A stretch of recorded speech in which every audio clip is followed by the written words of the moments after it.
What's going down, everybody? Your boy Danny G here on the road as the Warriors hit the road yesterday on their bus from San Francisco up the I-80 to Sacramento for Game 5 of this series. And of course the Kings took the first two games in Sacramento and the Warriors took Game 3 and 4 in San Francisco. And Game 4 was an absolute dogfight. One of the best playoff games in a while. One of the best playoff games of all time, as a matter of fact. So the Warriors actually did almost blow it at the end because of the timeout mishap. So Steph thought the Warriors had a timeout remaining. He was being double teamed with about 40 seconds left with the Warriors up by 5.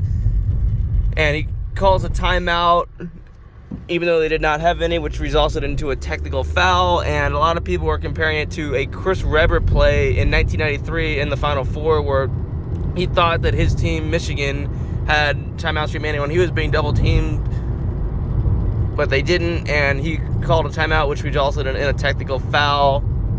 And it's actually kind of funny because Chris Webber played for both teams, and he was a big legend for the Kings, so it's kind of funny how this happened in this series. But that was a great game. Steph and Clay. Steph had 32 points. Clay had 26, I believe. Andrew Wiggins had 18.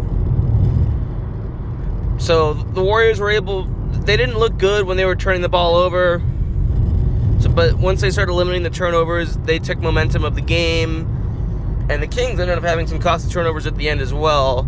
And so the Warriors, of course, they're up by 5. And then, when that timeout mishap happens, resulting in the technical foul, then the Kings are able to get a technical free throw shot. De'Aaron Fox, I believe, was the one that shot the free throw and made it, and that ended up just making it a 4-point game.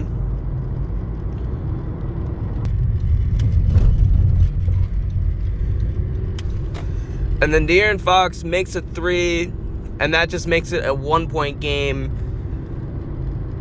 And so the Kings have the ball with only a few seconds remaining, and they get the ball into the former Warrior, Harrison Barnes. He shoots a 3, but it's no good, and the Warriors are able to get the win.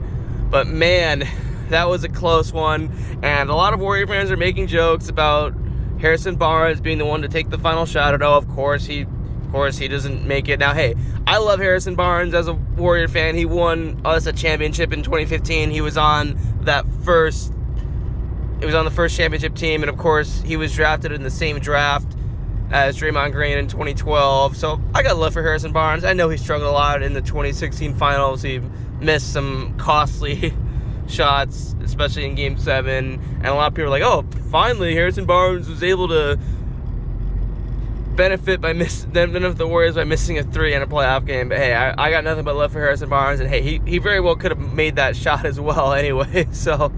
But hey, so it's going back to Sacramento. Now, De'Aaron Fox, who's an absolute beast and has been absolutely killing the Warriors in this series, he's not going to be 100%. He has an injury in the tip of his finger, so he's not going to be 100%. He is going to play, but he's not going to be 100%. Now, I'll tell you what, you never wish injuries on the other team, and I wish that he was at full strength. I wish he was 100% because I want to beat the Kings at full strength. But the Warriors need to take advantage of the fact that he's not going to be 100%, because De'Aaron Fox has absolutely been killing the Warriors. So, especially, obviously, the Warriors won Game 3 and 4, but even in those games, he's been the absolute difference maker. But in Game 1 and 2, he made the difference, I think, especially in Game 1. So, the Warriors need to take advantage of that. They've been horrible on the road this year, and Sacramento, despite it only being an hour and a half away from their home, it is still a hostile environment. The Kings fans have not been in the playoffs since 2006, so they're going to be ruckus again. So the Warriors, I say they need to get this Game 5 in Sacramento, and then close that out in 6, because this series could very well go to 7, but they definitely do not want to be facing a Game 7 in a hostile environment. So anyway, that's all I got. Let's go Dubs. Danny G is out. Peace.